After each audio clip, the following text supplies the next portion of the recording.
Part 1. The Girl Who Chose Power. Rain slammed against the skyscrapers of Neo-Seoul, turning the city into a blur of neon and reflections. The curved glass of the top floor of the Aether Continental building gleamed like a black mirror, the tallest tower in the east sector. Inside, champagne glasses clinked, laughter buzzed, and the air pulsed with quiet arrogance. This was the Legacy Gala, a once-a-year party where the wealthiest families, hidden power brokers, and elite high ranks came to socialize and flex the invisible chains that ruled the world. At the center of the ballroom, untouched by the noise, sat a boy in a perfectly tailored navy suit. Kai Shiren barely looked old enough to drink, but the way people parted for him told another story. His hair was a messy, ash-black sweep, his eyes dark and calm, like still water after a storm.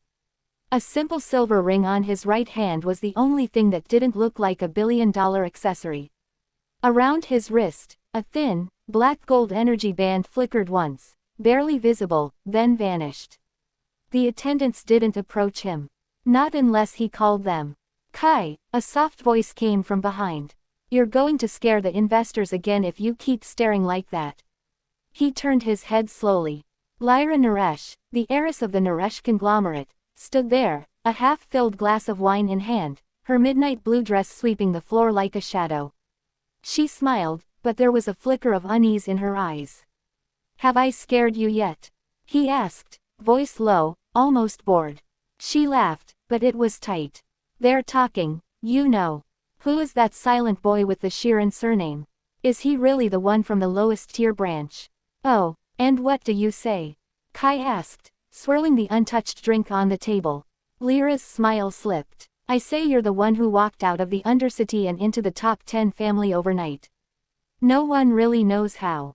He exhaled once, the sound barely audible over the music. Then they should stop talking and start watching. A sudden spike in the room's energy made several people flinch. The air around the main entrance warped. The double doors cracked open with a faint seal-like hum. The host of the gala, the patriarch of the Aether Continental himself, stepped in, flanked by two silent figures clad in black armor, Aegis guards, high-rank humanoids with combat ratings that topped the global charts. The room immediately went quiet. The patriarch, Eldrick Aether, was a man in his late 50s, ageless in the way only the ultra-rich and super-powered were. His eyes flicked over the crowd, then paused on Kai. A faint smile tugged at his lips. Good to see you, young Shiren, he said, his voice carrying naturally, not loud, but clear. We were just about to start the announcement.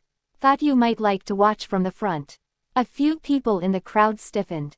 The front meant the legacy thrones, 3 raised seats reserved for the patriarch, the heir of the Aether, and the guest of honor. Kai was seated there, casually, as if he belonged on the same level as the man who controlled the country's financial system. Kai stood up in one smooth motion, his eyes sliding over the crowd until they landed on a girl standing near the back. She was in a simple white dress that looked out of place amid the sea of designer suits and dresses. Her hair was a soft chestnut, half tied with a worn ribbon. Her eyes were wide, nervous, but sharp. She clutched a small hologram badge displaying her name, Mira Valen. Behind her, 3 girls in tight black dresses and matching smirked over their glasses. Look at her, pretending she belongs, one whispered loud enough for half the room to hear. Mira Valen, the girl who squeaked into a scholarship because her father once worked as a janitor in the Aether Tower. Another laughed. And she's here to watch her crush get humiliated live, right? Mr. High-rank dropout, Kai Shiren. They're so perfect for each other. Myra's jaw tightened. Her eyes flicked to Kai, then away. She'd been standing there for 20 minutes, trying to blend into the background. She hadn't expected him to actually show up. She certainly didn't expect him to be sitting in the legacy throne. The music faded. The ceiling lights dimmed. A soft blue-gold sigil flared above the stage, a rank gate symbol associated with the global system. The system's board had tuned the venue to broadcast a live privilege to all licensed viewers. This wasn't just a party. It was a produced spectacle. The patriarch tapped the microphone lightly. Welcome, he said, to the night we formalize the next generation of the Aether network. leaders, investors, systems board directors, and one very special guest. His eyes slid to Kai. Today, the Aether Group announces its official sponsorship of the Aether Trial Arena, a new combat venue that will decide who among the youth will rise to the uppermost tier of the high ranks. The room buzzed. The arena was a concept long whispered, a place where the young could fight for rank, resources, and political power. The rules were brutal, the tests even more so. The last time something like this existed, the casualties were counted in the hundreds. The Patriarch continued. We also recognize today the completion of the System Sync ritual for the 10 chosen heirs. As you know, the System Sync allows the global system to award automatic power increases, skill boosts, and direct access to high-rank jobs. Only the carefully selected are allowed to undergo it. He turned his head slightly. Among them is the daughter of the Naresh conglomerate, Lyra Naresh, and the chosen partner of the Valen family. He paused. Or rather, the one who was supposed to be the chosen partner. The crowd turned. All eyes, including the camera drones, shifted to Mira. Myra's breath caught. The Patriarch's smile was gentle, almost sympathetic. As some of you may know, the Valen family once had a contract with the Aether Group. Myra's father, Dr. Elias Valen, contributed to the early design of the system's lower-tier interface. In exchange, the Aether Group promised to sponsor his daughter for a system sync. The paperwork was finished, the contract was sealed. He paused. Unfortunately, 5 years ago, the Valen contract expired. The clause was simple. If the heir did not reach rank threshold B tier by 18, the contract would be void. Last month, Mira turned 18. Her current rank is C+. The sound in the room dropped to near silence. Myra's face went blank. C+, barely above average. She'd been training for years. She'd pushed her body, her mind, her system profile. The system sync was the golden ticket. Automatic power, access to the elite training grounds, a chance to walk into the same world as Kai. She'd thought she had time. The Aether Group had been quiet for years. She thought, maybe, just maybe, they'd forgotten. The Patriarch's voice grew softer. I'm sorry, Mira, your path to the system sync officially ended tonight. The cameras zoomed in. The global audience likely saw her trembling fingers gripping the edge of her dress. The designers in the room calculated her net worth and social risk. The girls behind her snickered into their hands. Mira swallowed once, then lifted her head. Her eyes went straight to Kai's. He hadn't moved. He hadn't looked away. From the moment she'd walked in, his gaze had never left her. Not the Patriarch, not Lyra, not the cameras. Only her. Now, with the entire room staring at her, he stood up from the throne and walked down the steps. The crowd parted like water. The camera drones followed him like a storm of locusts. The sound engineers zoomed in the mic. Kai stopped in front of Mira. The cameras captured everything. The way his shadow swallowed her small frame, the way his suit almost seemed to glow under the charged air of the room. The faint hum of his system aura made the floor tiles shimmer for a split second. The audience's eyes blurred at the edges. The live broadcast viewers froze their screens. Kai looked at her for 3 seconds. Then, without a word, he reached behind his neck and unclipped something from his collar. A small, crystalline badge, glowing with a faint gold hue. The Aether Integrated System Badge. The same ones given to the 10 chosen heirs. The room gasped. Myra's eyes widened. You can't just. He lifted the badge, held it in front of her, then flicked it into the air. The badge hovered, rotating slowly, its light intensifying. The global system interface in the ceiling reacted instantly. A soft chime echoed through the speakers. The badge turned orange, then red, then flashed white. The system sync. The entire room froze. The system's voice, a soft, mechanical hum, echoed through every device connected to the venue, and across the world. Aether badge number 7 tagged for system sync override. Selected target. Mira Valen, 18 years old, C+ rank.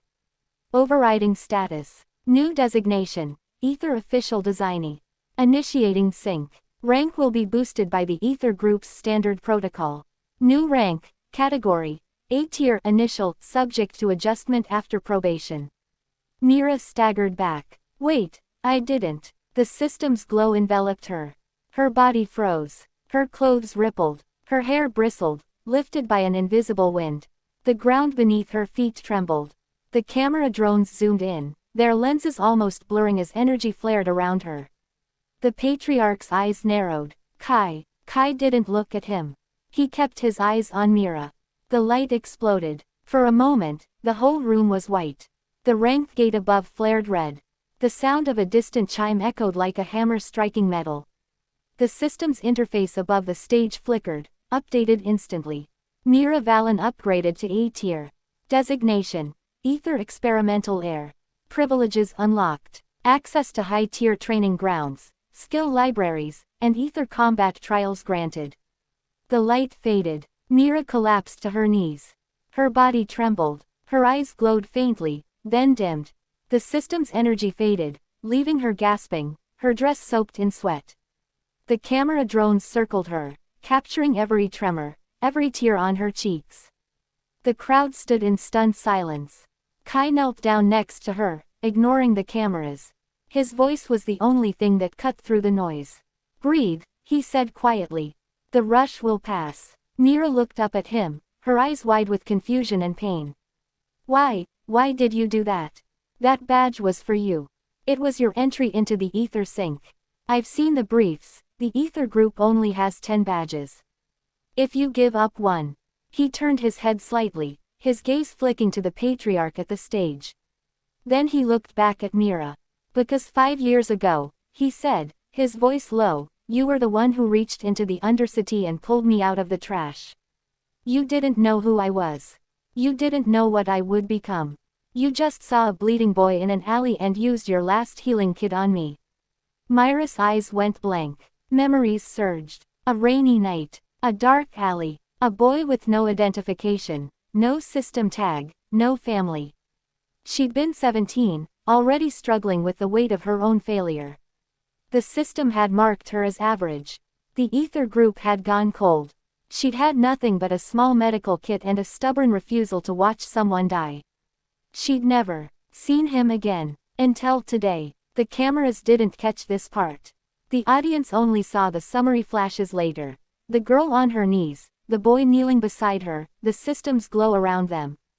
The headlines that night would scream. Mira Valen, underdog scholar, suddenly upgraded to A-tier by unknown heir. Who is Kai Shiren, the shadowed heir of the Aether network? But in the moment, the crowd was too stunned to react. The patriarch clenched his jaw. The girls behind Mira looked like they'd swallowed glass.